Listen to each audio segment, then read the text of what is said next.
Need tips for using your Amazon Alexa?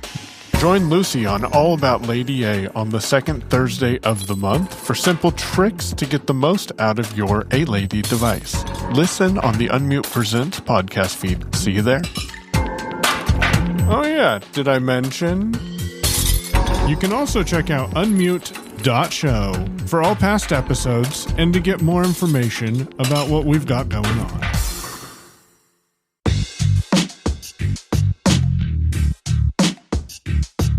It's Michael here, and on today's Digital Byte, we're going to talk about an application that I've only used for 2 weeks now.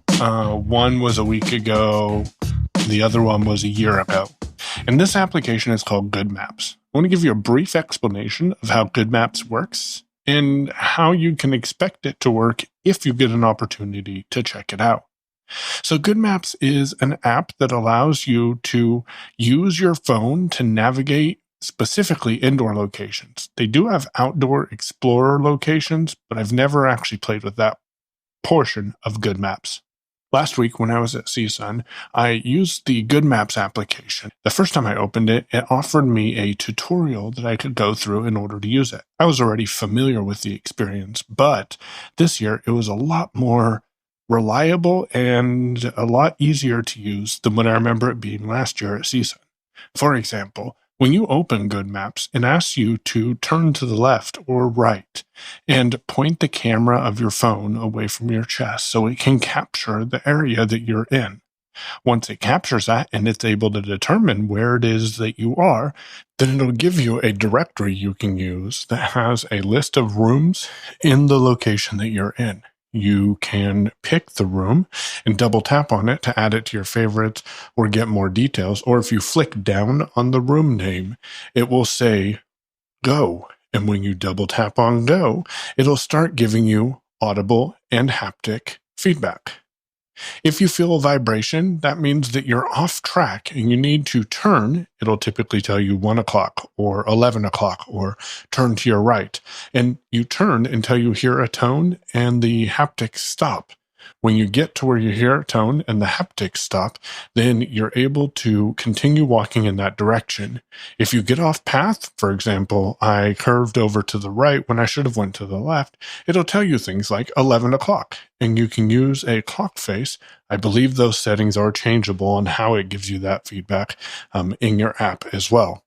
It'll also tell you things like openings or doorways, or if you need to turn right and what the last stop was to the left. Now, let me be fully transparent. I think my favorite feature about the app is I didn't have to ask someone, can I get directions to the restroom? I located the restroom near the area that I was at, and it led me straight to the door of the men's every time. I also used it so I could easily navigate through a wide open space, and GoodMaps was very helpful for me. It's free, but locations do have to have their location mapped. So if you aren't in a GoodMaps location, chances are probably greater that you're not going to experience what GoodMaps is like. However, search for GoodMaps in the iPhone App Store and it'll come up and you can actually check it out. Note, if you tell Siri to search for GoodMaps, it's going to bring you to Google Maps. That's not necessarily what you want. Hope you found this to be useful. Check out Chris, Marty, Sean, me, and Steven on Double Tap for a quick CSUN recap. Saturday's episode and Monday repeats. Hey everyone, it's Chris, and I'm back with an interesting transcript to read you between Apple and me. So I was recently looking at my Apple Card statement because I've just returned from CSUN, the Assistive Technology Conference that absolutely knocked my socks off. It was so awesome to be there. And I did take a few Lyft taxi trips to and from the airport and then some out to dinner and so forth. So I found that there were some pending transactions that had not yet cleared. There was one from the beginning of the week, about 5 days ago, and then a couple from, say, yesterday when I returned home. So I wanted to know, why are those still pending? So I wanted to find out, and I remembered that I had a very helpful experience several months ago when I had a question about my Apple Card, and then I wanted to find out more information. And so I accessed the Apple chat feature, and it was really great.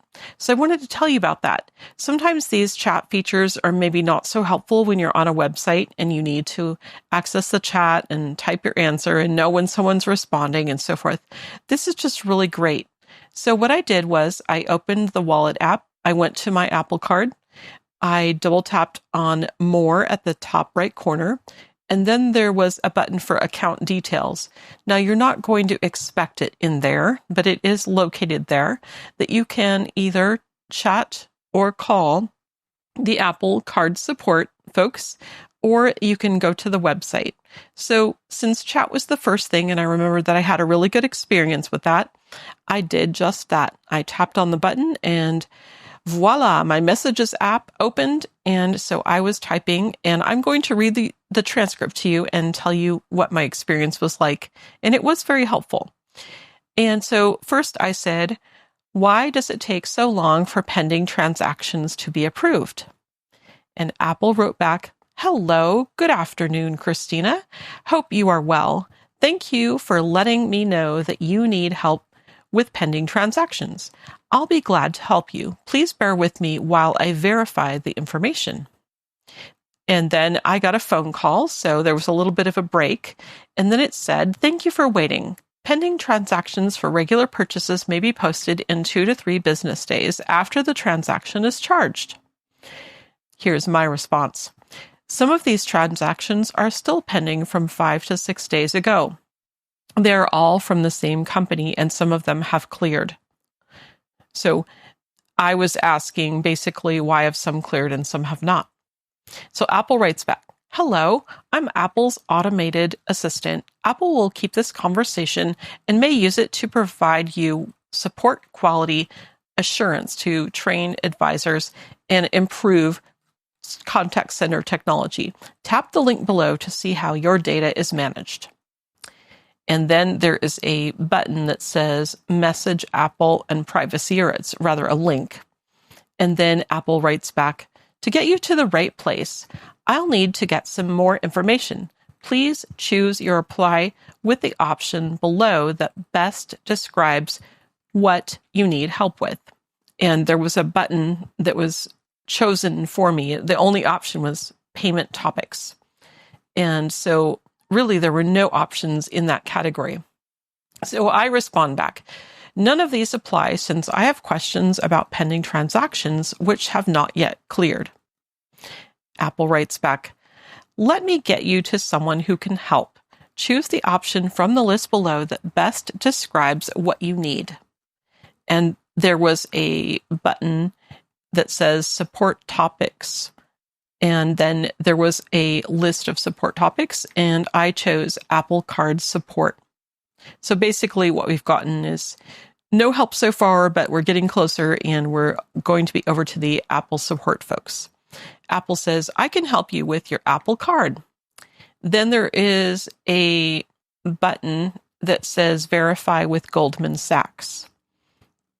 So I click on this, a button that says, yes, verify my Apple Card account button. So then Apple writes back, you are now connected to the Apple Card team at Goldman Sachs. A specialist will send you a message here after reviewing your account. Are you contacting us about a recently declined transaction? Please respond yes or no. Now, yesterday in the wee hours of the morning when I was awake, I decided to order the EchoVision glasses. And so oftentimes Apple will have a little bit of a tizzy fit about you ordering something from a different company or country. And I appreciate their aggressive, look out for my well-being, but sometimes it creates a problem. And so they declined the first transaction that I tried to make. And then actually it did then get approved. So I respond back, no, because I'm not inquiring about declined transactions, but they can see that there was a declined transaction there. So Apple writes back, hi, Christina. Thanks for chatting. This is Liz. Now, as an aside, and I'm going to make this very gentle comment, I really didn't know whether Liz was a real person or not. But I just very want to kindly say that if there are a couple grammatical errors, perhaps, then maybe I'm thinking maybe the person, English is not their first language, and I completely get that. But it is kind of comforting that this is actually a real person that is writing to me. And I say that in the kindest way. So Liz continues, would this be related with the pending transactions on your account? I write back, I am contacting you about several transactions that are still pending from Lyft. Yes. Apple says, got it. Let me take a look. Okay, so I can see 2 transactions and the amounts are given. For this, transactions may take up to 3 business days to process completely. You can be expecting this to fully process on the upcoming days. In case that this takes more days, I kindly advise you to contact over the merchant for further support. So I notice a couple, little errors in the English, and that's comforting to me. So I say, okay, thank you. Whom shall I contact if this takes longer than a few days? Apple writes back, in case that the transaction takes longer, I advise you to contact over with Lyft to see why they are not taking the credit of the account. Me, I say, okay, thank you so much. Apple says, no problem. In case of any other inquiry, feel free to reach out. Hope you enjoy the rest of your day. And I respond back, thank you. You too. So that was my interaction with the Apple Card support. And I really appreciated it because at first I know I was dealing with bots and automated type of things, but I did appreciate that a real person was writing to me. And I do appreciate that the chat function in the actual Messages app is just great. It is not a website I have to pay attention to. Oh, did they write back? How do I know if they write back? This is just great. I just have a message back and forth and back and forth. One time I did contact the Apple store and was chatting with the person about the fact that I had gotten some headphones engraved and I did want to know where was that engraving located. And that was a real interesting experience because I needed to have them describe to me exactly where on the case the engraving took place, and the engraving was not tactile, so I couldn't find it. So I was afraid they had not engraved my headphones, but indeed they had, I found out later. But it was kind of interesting having this experience over chat, like how to find the engraved area on your headphones case. But in any case, pun intended, I really am so happy about the chat feature of Apple Card support. So in case this can be useful to you, you can either chat with them, call them, or visit the website. Hey all, Marty here. And today I want to talk to you about a cool new gadget I got. This is called a Rolls mic switch. And what it does is it specifically mutes and unmutes your microphone. Now in the podcasting, broadcasting world, you're always looking for an interface with a mute button on it or some way to mute yourself in times of, let's say you want to grab a quick sip of something in between, or you have a moment you think you're going to cough, anything like that. So one of the most important tools is having that mute button. Now, a lot of the times you're out looking for an interface that has a mute button on it, but most of them actually don't have a mute button. So you have to look to do it in software or find another way to mute yourself, or you're constantly looking for that interface that actually has a mute button. What this does is you run it in between your microphone and your interface with 2 XLR cables. So you place it in between the microphone and the interface. You run the XLR cable out of your microphone into the switch. Then you run a second XLR cable from the switch to your interface. And then you have a mute button, a physical mute button that you can hit the button and mute the microphone or unmute the microphone whenever you want. And you can use it on any interface. So it's called the Rolls mic switch, and it's specifically for muting your microphone. This thing is super basic. It does one thing and one thing great, and that's mute and unmute your microphone. So if you're looking for a way to mute your microphone, check out the Rolls mic switch. It ran me about $60, and it's awesome because I can use it on any recording situation that I'm using an interface. All right, so check it out and enjoy.